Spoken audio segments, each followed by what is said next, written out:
Ce document apporte des éléments pour construire les plans locaux d'urbanisme intercommunaux. Donc nous avions absolument besoin de ce document début 2017. Il a défini combien de logements devaient être construits dans les prochaines années, intercommunalité par intercommunalité, donc il apporte des réponses aux besoins de logement. C'est aussi un travail collectif pour améliorer les déplacements entre Nantes et Saint-Nazaire, mais aussi à l'intérieur des intercommunalités. Nous allons par exemple initier des projets sur des plans de déplacement doux dans certaines communes, certaines intercommunalités.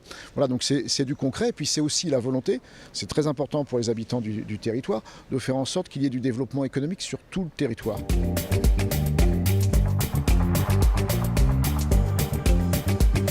L'Europe avait fait des recommandations à l'État français pour avoir effectivement des précisions sur le projet d'aéroport, notamment sur tout le volet environnemental. Une des voies possibles pour régler ce différend et pour que l'État français réponde à l'Europe était d'utiliser un document d'urbanisme d'importance. Donc c'est pour ça que le SCOT a été utilisé. Il n'était pas nécessaire de prendre comme véhicule législatif pour répondre à la mise en demeure de l'Union européenne notre document du SCOT. Aujourd'hui, je pense que c'est une erreur. On fragilise notre document alors que justement on aurait pu entamer un dialogue plus fructueux pour l'avenir de notre territoire.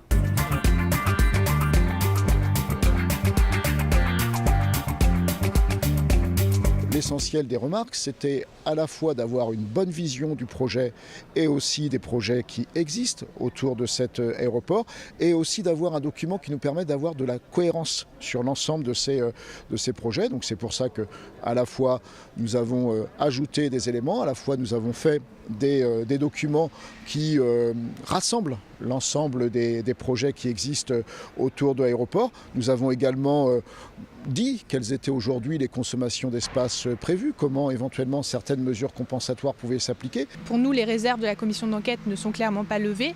Et puis, par rapport à toutes les recommandations qu'avait faites l'autorité environnementale, beaucoup ont été balayées d'un revers de la main, notamment en ce qui concerne le climat et la transition énergétique, ce qui, pour nous, est assez décevant, puisque c'est à cette échelle-là qu'on peut justement construire l'Alliance des territoires. Il est nécessaire d'avoir une étude indépendante sur l'optimisation de Nantes Atlantique, et cela fera qu'on aura des arguments objectifs d'un côté comme de l'autre et qui permettra d'entamer un nouveau dialogue et pas d'aller vers un affrontement.